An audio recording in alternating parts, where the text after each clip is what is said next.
Welcome! Before this video really begins, I want you to pause for a second. Not because something dramatic is about to happen, but because you're standing on something you almost never think about, the ground. Right now, beneath your feet, there are layers of rock, pressure, heat, chemical reactions, and biological systems that humans barely understand. Here's the part most people don't realize. We didn't choose to ignore the underground. We tried to explore it. And every time we pushed too far, something unexpected pushed back. So let me ask you a few uncomfortable questions. Why have the deepest drilling projects in history all stopped around the same depth? Why do geological models break down exactly where pressure and heat should still be predictable? Why do we keep discovering life in places where life should not exist? And why does Earth, a planet we live on every day, remain more mysterious below the surface than space above it? This video is not about monsters. It's not about conspiracy. It's about documented projects, real scientific failures, and discoveries that quietly changed how we understand our planet. In 1970, the Soviet Union started a project that sounded simple on paper and terrifying in practice. They wanted to drill deeper into Earth than anyone ever had. This was not a race, not propaganda, not a weapon. It was pure curiosity. The project was called the Kola Super Deep Borehole.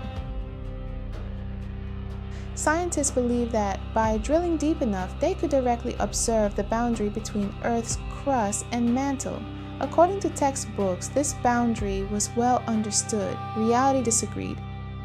As the drill descended, temperatures rose far beyond predictions. At depths where rock should remain solid, it began to deform, not crack, not shatter, flow like plastic. Sensors failed repeatedly. Equipment that worked perfectly at the surface collapsed under pressure below. And then came the discoveries. Water was found trapped inside solid rock kilometers below the surface, not from underground rivers, from chemical reactions that science did not expect at that depth. Even more unsettling, microfossils were discovered in rocks believed to be billions of years old. Life had existed far deeper and far earlier than models allowed. By the time the borehole reached 12.262 kilometers, the Earth was no longer behaving like Earth was supposed to. After nearly 20 years, the project stopped. No explosion, no announcement, just silence.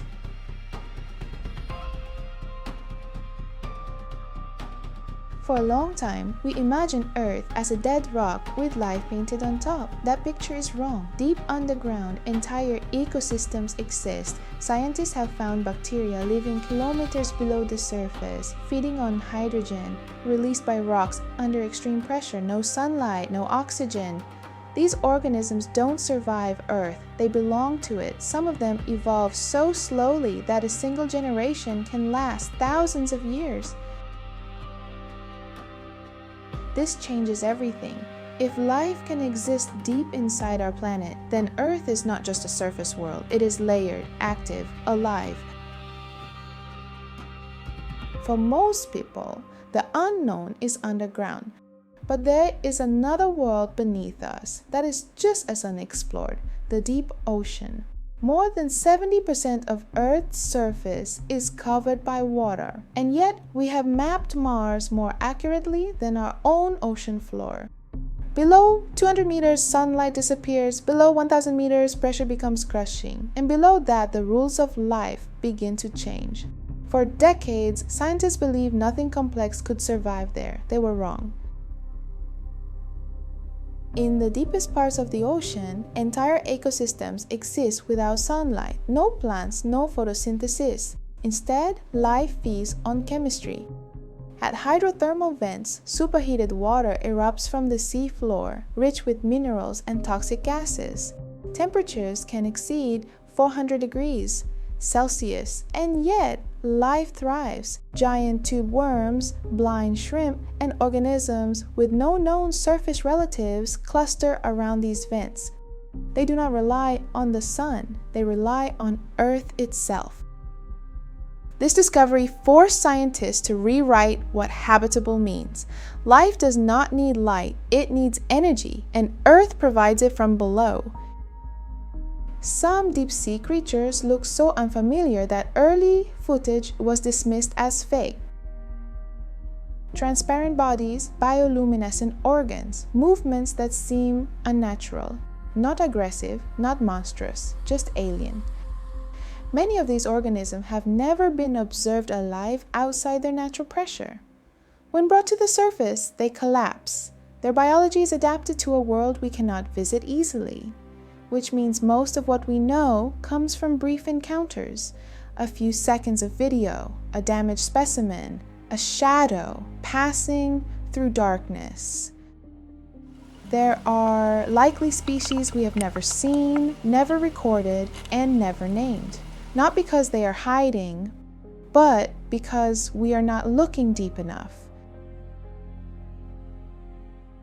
Here's what most discussions ignore. The deep ocean and the deep underground are not separate mysteries. They are connected. Hydrothermal systems link Earth's interior to the ocean floor. Chemical energy from the mantle feeds life in the abyss.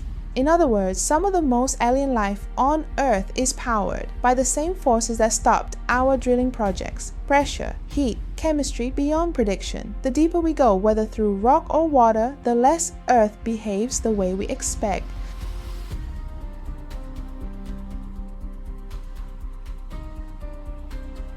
If life can exist deep underground and at crushing ocean depths, then our picture of Earth is incomplete. We are surface dwellers on a layered world.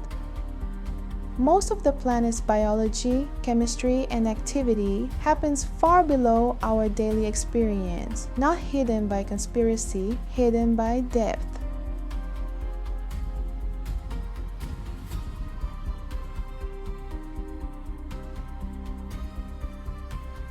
Not every underground project ended with a disaster. That's the part most people miss. Some of the most important drilling operations in history didn't fail loudly. They didn't explode, they didn't collapse on camera, they didn't make headlines. They were simply stopped, paused, defunded, sealed, and forgotten. Which is often more unsettling than failure. Because when engineers stop a project without public explanation, it usually means the problem isn't dramatic, it's systemic.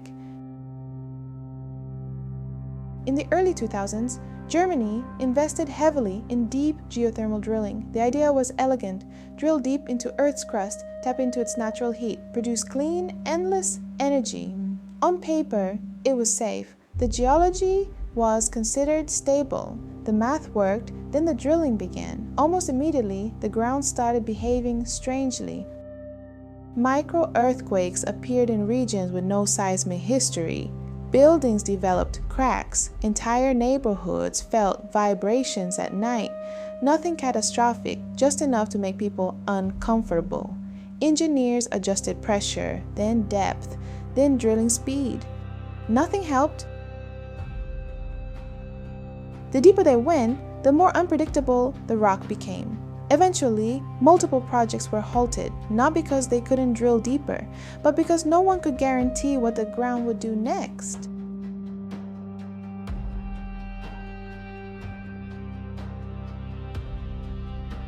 When models failed.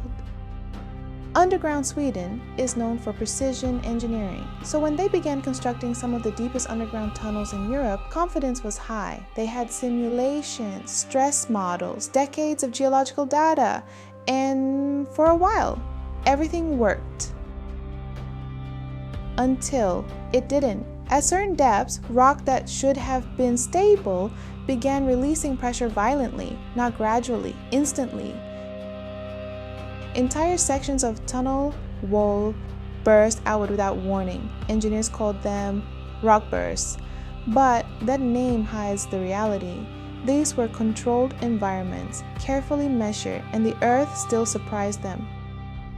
Several deep tunnel expansions were abandoned, not officially labeled as failures, just no longer pursued.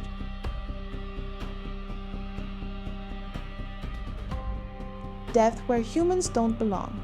South Africa has some of the deepest mines on Earth, so deep that temperatures underground can exceed 60 degrees Celsius. So deep that miners were closer to Earth's mantle than to the surface. At those depths, rock behaves less like a solid and more like a compressed spring. When it releases energy, it doesn't crack, it explodes. These rock bursts have killed miners instantly, not because of mistakes, not because of negligence, because pressure reached a point where human engineering no longer mattered. Even today, there are depths we know exist. Choose not to unanswered. So when people ask, why don't we explore deeper? You know how? The answer isn't fear, it's humility. Earth doesn't block us. It reminds us that we are guests. The most unsettling truth is not that something might exist underground. It's that our certainty ends far sooner than we like to admit. We live on a planet we barely understand, a planet with systems older than humanity. And beneath us, there are regions we cannot reach, cannot see, and cannot fully explain. If this fascinates you, if questions like these matter to you, then this channel is for you. Because the world is far stranger than we're taught, and we've only scratched the surface.